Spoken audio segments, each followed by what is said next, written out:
Hey everybody, I'm Michelle Roy of Dragonfly Wellness, and this is Thoughtful Thursday, coming to you in lieu of Wellness Wednesday this week. So some time ago, I had promised you a multi-part video series on the 8 limbs of yoga, and that begins today. So we're going to start with the first limb of yoga, the Yamas. There are 5 of them, and these are known as the moral restraints. So these are the things that I like to think of. The first 2 limbs are the yamas and the niyamas. We'll talk more about those next week and what that means in the front there. But they're basically the things we don't do and then the things we do, right? They're just guiding principles for mindful living is really how we think about these. Sometimes they're compared to the 10 Commandments, but I don't really like that comparison because these aren't dictated, and it's not like that that harsh kind of law kind of rule. It's not like that. These are guiding principles to make us more mindful people, and we're all already doing these things on some level, hopefully, right? And so this is just to bring mindfulness to these actions as part of daily living.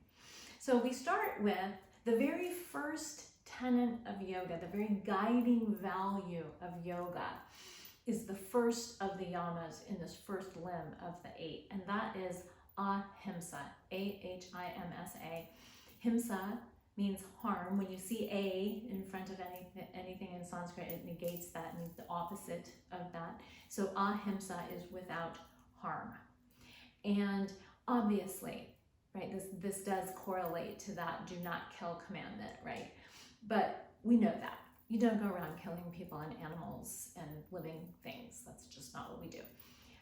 However, harm goes beyond that, right? We can be very harmful with our words, for instance, very hurtful.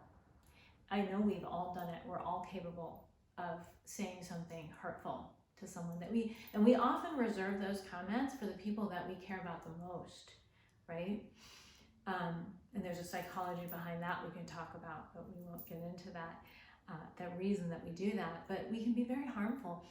Interestingly enough, the way I'd like to talk to you about these limbs is in relationship to the self, because yoga philosophy has us practice these concepts with the self first before we go out into the world and practice them.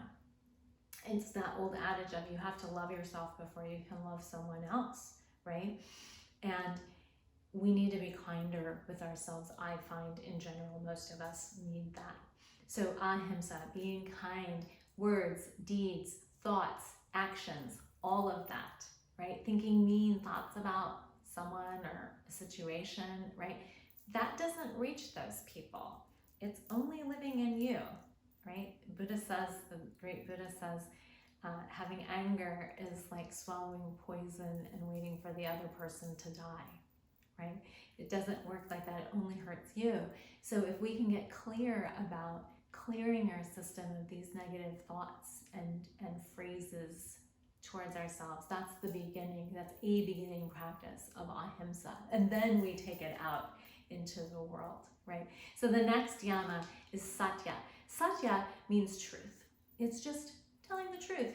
As Don Miguel Ruiz talks about, being impeccable with our words, right? And this, again, refers to the lies we tell ourselves about things, right? We have to be honest with ourselves about our capacity, for instance, in any given day. Maybe you just don't have the energy. Maybe your productivity that day is reading a book.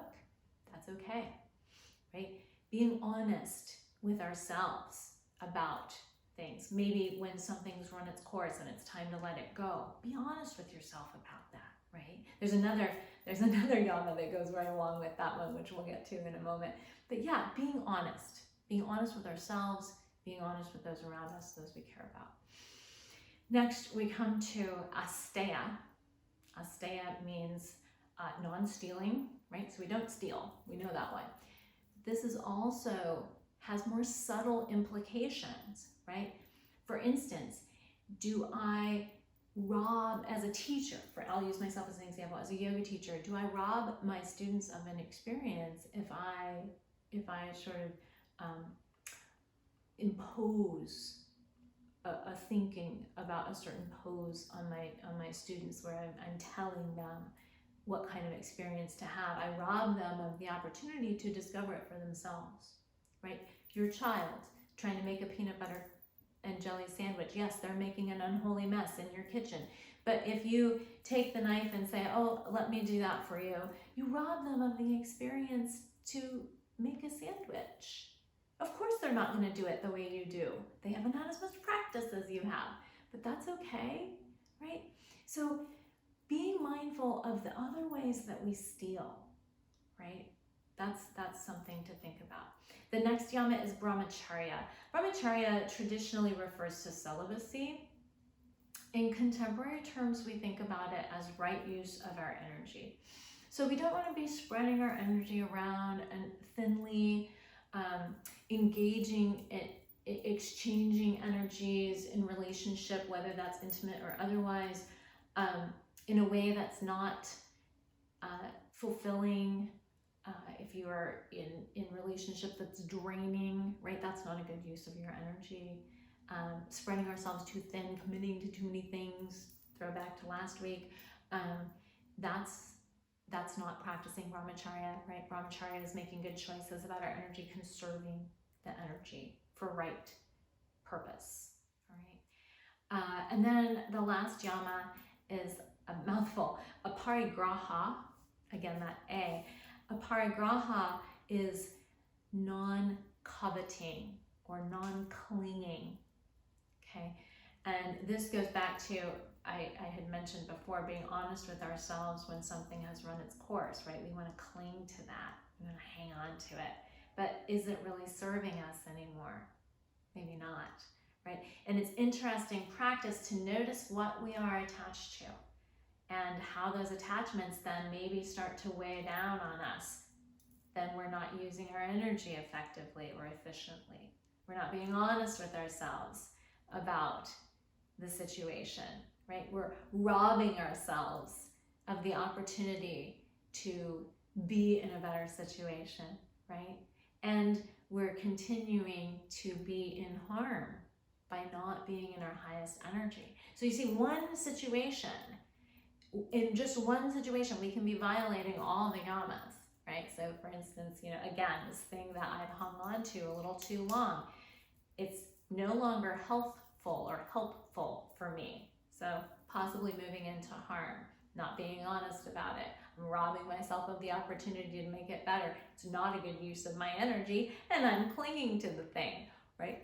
That's how the yamas work together. This is all about boundaries, moral restraints, right? Restraint, you see yama, that means restraint. We see it later in prana yama, breath restraint, breathing restraint, right? It's about, and I don't love this word, control. I prefer to think of it more as management, okay? We're managing ourselves. That's the intention behind the yamas. It's about maintaining you, because we don't have control in any of this other stuff outside of us. We are in control of very little in our lives when we actually think about it. But what I can control is me and my responses and my mindfulness to whatever situation I find myself in. So there's your inspiration today, everybody. Thoughtful Thursday. How do the yamas manifest in your life? So if any of that resonated with you, let me know. I'd love to talk about it some more. And next week, we'll be covering limb number 2. And I will be coming to you from a surprise location. So stay tuned for that. All right, everybody, have a fantastic Thursday and a great weekend coming up. And I'll see you again soon. Namaste.